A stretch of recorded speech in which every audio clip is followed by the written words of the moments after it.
Hi friends, welcome to our channel. நம்ம channel subscribe பண்ணாதவங்க மறக்காமல் சப்ஸ்கிரைப் பண்ணிக்கிடுங்க. பக்கத்தில் பெல் ஐக்கானையும் மறக்காமல் கிளிக் பண்ணிக்கிடுங்க. சரியா?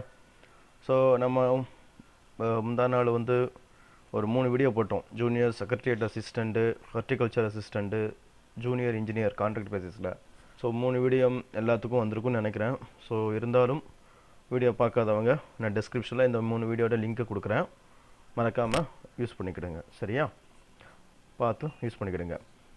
ஸோ இப்போ இன்னைக்கு போடுற வீடியோவும் ஃபுல்லாக பாருங்கள். ஏதாவது டவுட் இருந்தால் கமெண்ட்ஸில் கேளுங்க. கண்டிப்பாக நான் உங்களுக்கு ரிப்ளை பண்ணுறேன். சரியா?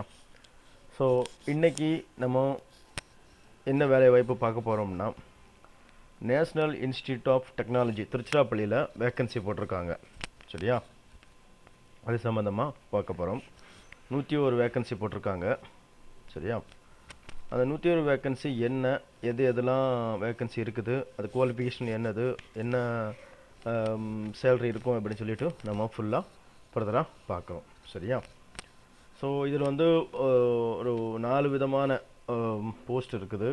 4 விதமான போஸ்ட்டுக்கும் 4 நோட்டிஃபிகேஷன் இருக்குது. ஸோ ஒவ்வொரு நோட்டிஃபிகேஷனையும் நான் இண்டிவிஜுவலாக உங்களுக்கு எக்ஸ்பிளைன் பண்ணுறேன். ஸோ இதில் ஜென்ரல் இன்ஸ்ட்ரக்ஷன் நிறைய இருக்கும். நான் ஃபுல்லாக இன்ஸ்ட்ரக்ஷன் ஒவ்வொரு இதாக படிக்க முடியாது. ஸோ முக்கியமான பாயிண்ட்ஸை மட்டும் உங்களுக்கு சொல்லிடுறேன். ஸோ நீங்கள் அதில் போயிட்டு சொல்லுவேன்.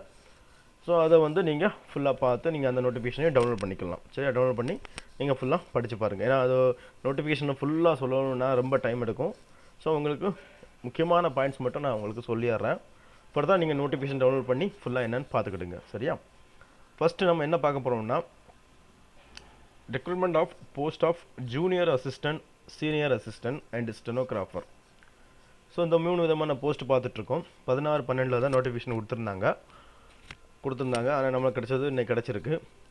ஸோ இதை எத்தனை வேக்கன்சி பார்த்திங்கன்னா, ஜூனியர் அசிஸ்டண்ட்டு மொத்தம் 16 vacancy, senior assistant or stenographer 7 vacancy இருக்குது. சரியா? பே ஸ்கேல் லெவல் 3 இருக்கும். ஜூனியர் அசிஸ்டண்ட்டுக்கு, சீனியர் அசிஸ்டண்ட்டுக்கு லெவல் 4 இருக்கும். சரியா? ஸோ இது என்னென்ன 16 வேக்கன்சி எதுலனா, எஸ்சியில் 2, எஸ்டியில் 1, ஓபிசியில் 4, இடபிள்யூஎஸில் 1, ஜென்ரலில் 8. சீனியர் அசிஸ்டண்ட் ஆர் ஸ்டெனோகிராஃபருக்கு எஸ்சியில் 1, ஓபிசியில் 1, ஜென்ரலில் 5, மொத்தம் 7 போஸ்ட்டு. சரியா? இந்த 7 போஸ்ட்டை உங்களுக்கு போட்டுட்டேன். ஃபர்தராக அந்த டீட்டெயில்ஸை பற்றி நம்ம பார்க்க போகிறோம். இம்பார்ட்டன்ட் டேட் என்னென்னா, 16/12 opening date, closing date 18/1/2021 closing date. சரியா? அடுத்து ஃபர்தராக இன்ஸ்ட்ரக்ஷன் என்னன்னு சொல்லி பார்க்க போகிறோம். எதுக்கு எஜுகேஷன் குவாலிஃபிகேஷன், ஏஜ், எக்ஸ்பீரியன்ஸ் பார்க்க போகிறோம். Age limit as per government rules. சரியா? Maximum age limit as per recruitment rules படி அவங்களுக்கு 30, 32 அந்த போடுவாங்க. ஜென்ரலாக இருந்தால் 30, மற்ற ஓபிசி எபிசிக்கு 32, எஸ்சி எஸ்டிக்கு 35 அப்படி போட்டுட்டு, ப்ளஸ் ஏஜ் ரிலாக்ஸேஷன் எஸ்சி எஸ்டிக்கு ப்ளஸ் 5 இயர்ஸ், ஓபிசி சரியா நான் கிரிமிலேயருக்கு 3 வருஷம், பிடபிள்யூடிக்கு 10 வருஷம், பிடபிள்யூடி ஓபிசி நான் கிரிமிலேயராக இருந்தால் 13 வருஷம், பிடபிள்யூடி எஸ்சி எஸ்டியாக இருந்தால் 15 வருஷம், எக்ஸ் சர்வீஸ் மேனாக இருந்தால் ப்ளஸ் 3 வருஷம். அதாவது அவங்களோட ஆர்மி அவங்களோட எக்ஸ்பீரியன்ஸை பொறுத்து, சரியா, சர்வீஸை பொறுத்த வரைக்கும் அந்த ஏஜ் ரிலாக்ஸேஷன் மாறுபடும். சரியா? மற்றபடி ஆஸ் யூஸ்வல் எங்கள் எக்ஸ்பீரியன்ஸ் பற்றி தான் போட்டிருக்காங்க. சரியா? ரிலாக்ஸேஷன் ஏஜ், அதுக்கடுத்து செகண்டரி ஸ்கூல்ஸ், அதாவது பிடபிள்யூடியாக இருந்தால் யார்கிட்ட அந்த சர்டிஃபிகேட் வாங்கணும் அதெல்லாம் சொல்லிவிட்டு அதை நோட்டிஃபிகேஷன் கொடுத்துருக்காங்க. ஸோ இதோட அப்ளிகேஷன் ஃபீ என்னன்னு நம்ம பார்த்தோம்னா, யூஆர், இடபிள்யூ, ஓபிஎஸ்சி இவங்க எல்லாத்துக்கும் நான் ரீஃபண்டபிள் 1000 ரூபா application fee. SC, ST, PWD உமனாக இருந்தால் 500 ரூபா அப்ளிகேஷன் ஃபீ. சரியா? எல்லாமே நான் ரீஃபண்டபிள். சரியா? அதுக்கடுத்து ஃபர்தராக ஜென்ரல் இன்ஸ்ட்ரக்ஷன். சரியா?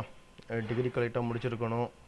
சரியா? அதோட குவாலிஃபிகேஷன் என்னன்னு சொல்லிட்டு நம்ம ஃபர்தராக பார்க்க போகிறோம். இதெல்லாம் ஜென்ரல் இன்ஸ்ட்ரக்ஷன் தான். சரியா? டிஏடிஏ கிடையாது. என்னது அந்த மாதிரி சின்ன அதாவது டிசபிள்டாக இருந்தால் எங்கே மெடிக்கல் உங்கள்கிட்ட வாங்கணும். ஸோ இந்த மாதிரி அதாவது ஜென்ரல் இன்ஸ்ட்ரக்ஷன் நீங்கள் ஃபுல்லாக படித்து பாருங்கள். உங்களுக்கு அது ஃபுல்லாக என்னென்னு புரியும். சரியா? அடுத்து செலெக்ஷன் ப்ராசஸ் எப்படி இருக்கும்னா, screening of online application received may be done to restrict number of applicants to be called selection process. The institute at its discretion may restrict the number of applicants to be called for any stage of selection process. சரியா? So இது multiple stage இருக்கும், exam வச்சு தான் எடுப்பாங்க. Institute வெப்சைட்டில் அந்த recruitment ப்ராசஸாக நீங்கள் அப்பப்போ அப்டேட் பண்ணி பார்க்கலாம். அவங்க ஷார்ட் லிஸ்ட் போட்டு ஃபர்தராக எக்ஸாமுக்கு கூப்பிடுவாங்க, இன்டர்வியூ கூப்பிடுவாங்க. சரியா?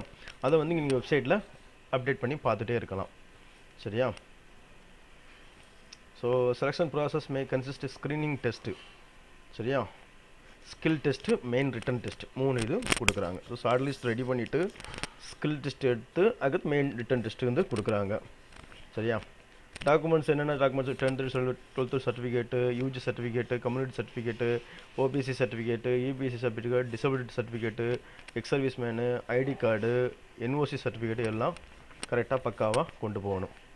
அப்ளை வந்து 16/12/18 வரைக்கும் நீங்கள் அப்ளை பண்ணலாம். அதுக்கு என்னென்ன சர்டிஃபிகேட்லாம் அப்லோட் பண்ண வேண்டி இருக்கும்னா, SSC certificate, HSC certificate, ID certificate, type writing, shorthand computer skill, community certificate, photo scan copy of signature. So இதெல்லாம் அப்ளை பண்ணுறது இருக்கும். நல்லா கேளுங்க, இந்த மாதிரி மினிமம் இந்த மாதிரி ஜென்ரல் இன்ஸ்ட்ரக்ஷன் நான் சொன்னேன்ல, இந்த ஜென்ரல் இன்ஸ்ட்ரக்ஷன் தான் இதுக்கப்புறம் வர்ற நான் 3 போஸ்ட்டுக்கும் இருக்கும். ஸோ 3 போஸ்ட்டுக்கும் முக்கியமானது மட்டும் நான் சொல்லிடுறேன். இதுக்கப்புறம் இது என்னென்னா, இதே தான் ஜூனியர் அசிஸ்டண்ட்டுக்கு உண்டான ஃபுல் டீட்டெயில்ஸ். அதை வந்து நம்ம பெருசாக பார்த்தோம். இதை வந்து சும்மா ஒரு டேபிளில் வந்து ஒரு குறிப்பிட்ட பாயிண்ட்ஸை மட்டும் இதில் போட்டிருக்காங்க, அதுதான் பார்க்க போகிறோம். ஜூனியர் அசிஸ்டன்ட் போஸ்ட்டு கிளாஸிஃபிகேஷன் வந்து குரூப் சி, ஸ்கேலா பே வந்து 5200, 20,200, கிரேட் பே 2000. சரியா? ஏஜ் லிமிட் வந்து 27. அதுக்கப்புறம் ஆஸ் பர் ரிலாக்ஸேஷன். அதுக்கடுத்து எஜுகேஷன் குவாலிஃபிகேஷன் வந்து சீனியர் செகண்டரி ஃப்ரம் ரெகக்னைஸ்டு யூனிவர்சிட்டியில் முடிச்சிருக்கணும், டைப்பிங் சர்டிஃபிகேட்டோட. சரியா? டைப்பிங் சர்டிஃபிகேட் முடிச்சிருக்கணும். Computer word processing, spread sheet வந்து உங்களுக்கு ப்ரிஃபரன்ஸி இருக்கணும். சரியா? கம்ப்யூட்டர் ஸ்கில் இருக்கணும், ஸ்டெனோகிராஃபி ஸ்கில் இருக்கணும். அது டிசைரபிள். சரியா? அடுத்து அப்பர் ஏஜ் லிமிட் வந்து நம்ம சொல்லியாச்சு. அதுக்கப்புறம் ப்ரொபோஷன் பீரியட் வந்து 1. சரியா? 1 வருஷம் வந்து probation period. Method of recruitment எப்படி இருக்கும்னா, இதில் வந்து ஒரு 75% டைரக்ட் ரெக்ரூட்மெண்ட் எடுத்துருவாங்க, மிச்சம் 25% ப்ரொமோஷனுக்கு கொடுக்குறாங்க. ஸோ அங்கே உள்ளவங்களுக்கு ப்ரொமோஷனில் உள்ளவங்க வந்து இதை அப்ளை பண்ணி அவங்க வந்து 25% அவங்களுக்கு கொடுக்குறாங்க. சரியா? அந்த ப்ரொமோஷன் எப்படி இருக்கும்னா, ஆஃபீஸ் அட்டண்டடாக இருந்தாங்கன்னா 2 இயர்ஸ் ரெகுலர் சர்வீஸில் இருந்து கிரேட் பே 2000 வாங்கினா அவங்க இதுக்கு எலிஜிபிள். சரியா? இது வந்து ஜூனியர் அசிஸ்டண்ட்டுக்கு ஒரு இம்பார்ட்டன்ட் பாயிண்ட்ஸ் சொல்லிட்டேன். அடுத்து வந்து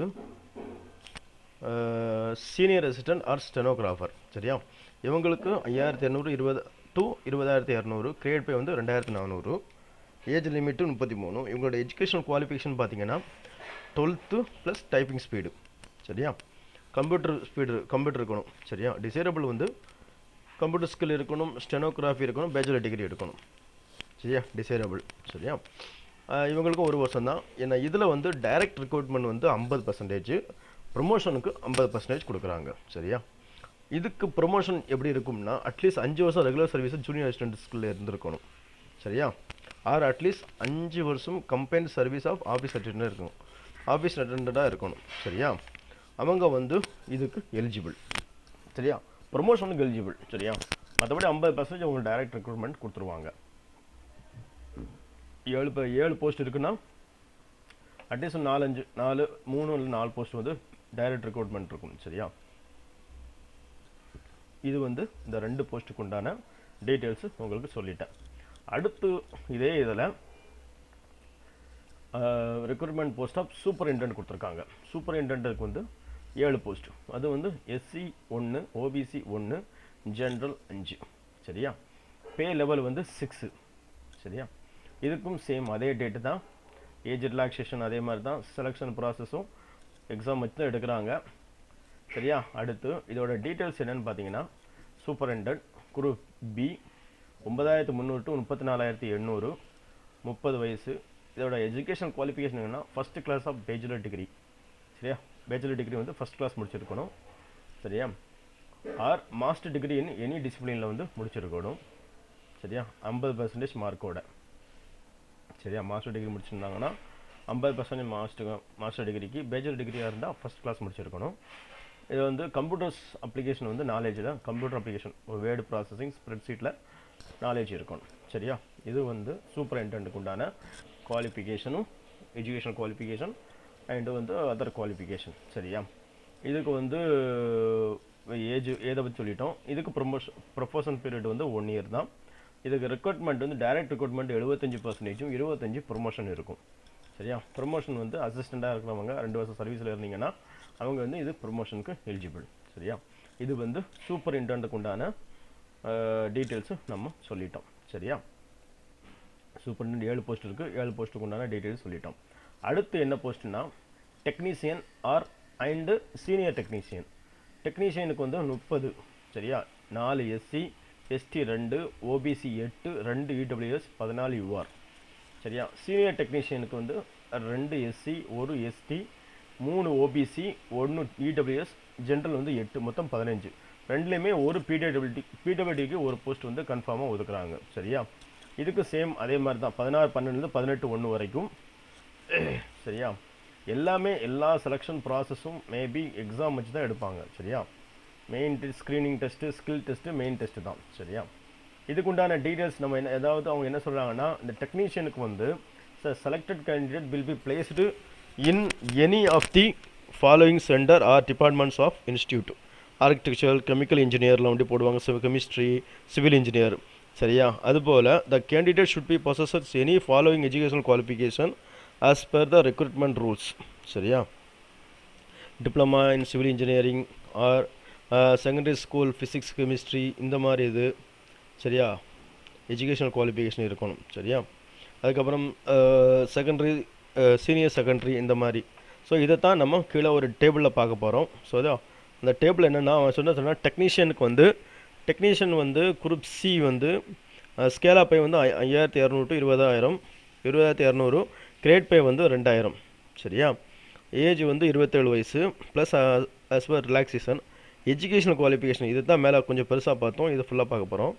சீனியர் செகண்டரி 12th முடிச்சுட்டு 60% மார்க்கில் இருக்கணும். 12th வித் சயின்ஸ் குரூப்பில் 60% மார்க். அப்படி இல்லைன்னா 12th 50% மார்க் எடுத்து ஐடிஐ கோர்ஸ் 1 இயர் முடிச்சிருக்கணும். அப்படி இல்லைன்னா 10th அட்லீஸ்ட் 60% மார்க் எடுத்து ஐடி சர்டிஃபிகேட் 2 வருஷம் எடுத்துருக்கணும். அப்படி இல்லைன்னா டிப்ளமா இன் இன்ஜினியரிங் 3 வருஷம் முடிச்சிருக்கணும். அவங்க வந்து இதுக்கு எலிஜிபிள். சரியா? அதுக்கப்புறம் மற்றபடி அந்த டீட்டெயில்ஸ் அந்த ஏஜ் பார் வந்து இது. அடுத்து ப்ரொபோஷன் பீரியட் வந்து 1 இயர். சரியா? இது 75% டைரக்ட் ரெக்ரூட்மெண்ட், 25% ப்ரொமோஷன். சரியா? Whether age and education qualification for direct recruitment will be applicable. Education qualification no. However must possess at least senior secondary with science or secondary ITI certificate முடிச்சிருக்கணும். சரியா? அவங்க வந்து age bar not applicable. சரியா? இது வந்து டெக்னீஷியனுக்கு உண்டான details.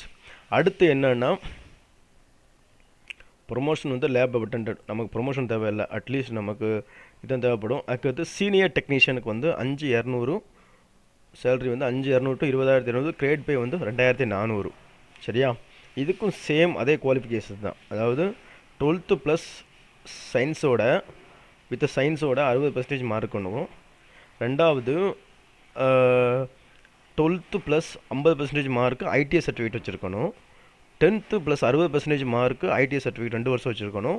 Diploma engineering 3 வருஷம் முடிச்சிருக்கணும். ஸோ அவங்க இதுக்கு அப்ளிகபிள். இதுக்கும் ப்ரொபோஷன் பீரியட் வந்து 1. 50% ப்ரொமோஷன், 50% டைரக்ட் ரெக்ரூட்மெண்ட். அது ப்ரொபோஷன் பீரியடு. சரியா? இது வந்து பார்த்துக்கணுங்க. அதாவது டெக்னீஷியனுக்கு 70% டைரக்ட் ரெக்ரூட்மெண்ட்டும் சீனியர் டெக்னீஷியனுக்கு வந்து 50% டைரக்ட் ரெக்ரூட்மெண்ட்டும் கொடுத்துருக்காங்க. சரியா? இது சீனியர் டெக்னீஷியன் அண்டு டெக்னீஷியனுக்கு உண்டான டீட்டெயில்ஸு. அடுத்து என்ன போஸ்ட் பார்த்தீங்கன்னா technical assistant or junior engineer or sales assistant or library and information assistant. சரியா? இதுக்கு வந்து மொத்தம் 26 போஸ்ட் இருக்குது. 3 போஸ்ட் எஸ்சி எஸ்டிக்கு 1, ஓபிசிக்கு 7, இடபிள்யூஎஸ்க்கு 2, 13 ஜென்ரல். மொத்தம் 26 போஸ்ட்டு. இதுக்கும் சேம் அதே டீட்டெயில் தான். சரியா? ஏஜ் ரிலாக்ஸேஷன் அதே மாதிரி தான். சரியா? இதுவும் எக்ஸாம் வச்சு தான் எடுக்கிறாங்க. இதுக்கு என்ன இது பார்க்கணும், டெக்னிக்கல் அசிஸ்டண்ட்டு. சரியா? எல்லாத்துக்கும் ஒரே தான். சரியா? டெக்னிக்கல் அசிஸ்டண்ட்டாக இருந்துச்சுன்னா டெக்னிக்கல் அசிஸ்டண்ட்டுக்கு வந்து 9300 to 34800, கிரேட் பே வந்து 4200. எஜுகேஷன் குவாலிஃபிகேஷன்னா first class equivalent BE or BTech or MCA, அப்படி இல்லைன்னா first class diploma in engineering in relevant field with excellent academic record, or first class bachelor degree in science from recognised university, or master degree in science from recognised university at least 50% மார்க். So இதுதான் educational qualification. சரியா? இதுக்கும் proportion period வந்து 1 வருஷம். Recruitment வந்து 75%, 25% வந்து promotion. சரியா? அது வந்து ப்ரொமோஷன், அதை பார்த்துக்கலாம். நம்ம தேவை ரெக்ரூட்மெண்ட் தான், டைரக்ட் ரெக்ரூட்மெண்ட்டு. சரியா? அடுத்து junior engineer, sales assistant, library and information assistant, இதுக்கும் சேம் சேலரி. நான் 9300 to 34800 ப்ளஸ் 4200 கிரேட் பே. இதுக்கு எசென்சியல் குவாலிஃபிகேஷன் நல்லா கேட்டுக்கிடுங்க. ஜூனியர் இன்ஜினியராக இருந்துச்சுன்னா ஃபஸ்ட் கிளாஸாக BE or BTech civil electrical engineering from recognised university, or first class diploma in civil electrical engineering excellent academic record. சரியா? Sales அசிஸ்டண்ட்டாக இருந்தால் பேச்சுலர் டிகிரி இன் ஃபிசிக்கல் எஜுகேஷனில் முடிச்சிருக்கணும். சரியா? ரெண்டாவது strong record in participation in sports, drama, music, film, painting, photography, journalism, இந்த மாதிரி இதில் வந்து சேல்ஸ் அசிஸ்டண்ட்டுக்கு எடுக்கிறாங்க. லைப்ரரி இன்ஃபர்மேஷனுக்கு வந்து first class of bachelor degree in science, arts, commerce, இதில் வந்து ஃபஸ்ட் கிளாஸ் பேச்சுலர் டிகிரி முடிச்சிருக்கணும். அவங்க இந்த போஸ்ட்டுக்கு அப்ளை பண்ணலாம். சரியா? போஸ்ட்டுக்கும் அப்ளை பண்ணலாம். டிசைரபிள் ஃபார் சி ஒன்லி, அதாவது லைப்ரரி அண்ட் இன்ஃபர்மேஷனுக்கு டிசைரபிள் என்னென்னா post graduate diploma library automation and networking முடிச்சிருந்தாங்கன்னா இதுக்கு அவங்க டிசைரபிள். சரியா? இதுக்குண்டான டீட்டெயில்ஸ் நம்ம சொல்லிட்டோம். சரியா? இதுக்கும் டைரக்ட் ரெக்ரூட்மெண்ட், 100% டைரக்ட் ரெக்ரூட்மெண்ட். சரியா? மொத்தம் எத்தனை போஸ்ட் இருக்குது? இதுக்கு 26 போஸ்ட். 26 போஸ்ட்டும், அதாவது டெக்னிக்கல் அசிஸ்டண்ட்டை தவிர மற்ற 3க்கு வந்து டைரக்ட் ரெக்ரூட்மெண்ட் தான். அது என்னன்னு சொல்லிட்டு அவங்க வந்து டெக்னிக்கல் அசிஸ்டண்ட்டுக்கு எத்தனை பேருன்னு சொல்லிட்டு அவங்க இன்னும் பிரிக்கலை. பிரித்ததுக்கப்புறம் ஃபர்தராக பார்க்கலாம். ஸோ இன்றைக்கி ஒரு நேஷ்னல் இன்ஸ்டிடியூட்டில் ஒரு 4 விதமான போஸ்ட்டை பார்த்துட்டோம். சரியா? Junior assistant, senior assistant, superintendent, technician, senior technician, technical assistant, junior engineer, லைப்ரரிலாம் பார்த்துட்டோம். இதை பற்றி டீட்டெயில்ஸ் ஃபுல்லாக நீங்கள் பார்த்துக்கிடுங்க. சரியா? இந்த வெப்சைட்டில் போய்ட்டு கரெக்டாக ஃபில்லப் பண்ணுங்கள். அது எந்த வெப்சைட்னா, நம்ம இந்த NIT national institute of technology அந்த வெப்சைட்டில் போய்ட்டு ஜாப் ஆப்பர்ச்சுனிட்டியை பார்த்தீங்கன்னா கரண்ட் ஓப்பனிங்னு இருக்கும். இந்த ஓப்பனிங்கில் போய்ட்டு நீங்கள் வியூ பண்ணி அப்ளை பண்ணலாம். சரியா? இதான் அதோட டீட்டெயில்ஸ், அட்வர்டைஸ்மெண்ட் கொடுத்துருக்காங்க. இந்த அட்வர்டைஸ்மெண்ட் கிளிக் பண்ணி நீங்கள் அப்ளை பண்ணி சரியா ஜாயின் பண்ணிக்கோங்க. கண்டிப்பாக ஒரு நல்ல ஆப்பர்ச்சுனிட்டி இருக்குது, மிஸ் பண்ணிடாதீங்க. சரியா? நல்லா யூஸ் பண்ணுங்கள். கண்டிப்பாக ஃப்யூச்சர் வந்து நல்லபடியாக அமையும். சரியா? ஸோ கிட்டத்தட்ட ஒரு 16, 17, 20, 23, 23, 30, 60, 60, 75, 81, 101. ஸோ 101 போஸ்ட் உங்களை சொல்லியிருக்கேன். அந்த 101 போஸ்ட்டும் உங்களுக்கு நல்ல யூஸ்ஃபுல்லாக இருக்கும். மிஸ் பண்ணாதீங்க. கண்டிப்பாக ஒரு நல்ல ஆப்பர்ச்சுனிட்டி கிடைக்கும். சரியா? யூஸ் பண்ணுங்கள். சரியா? நல்லபடியாக யூஸ் பண்ணுங்கள். கண்டிப்பாக ஒரு நல்ல ஆப்பர்ச்சுனிட்டி. கான்ட்ராக்டோ டெம்பரரியாக அவங்க எதுவும் மென்ஷன் பண்ணல. பெர்மனெண்ட் போஸ்ட்டு தான். ஸோ ட்ரை பண்ணி பாருங்கள். கண்டிப்பாக உங்களுக்கு கிடைக்கும். சரியா? All the best.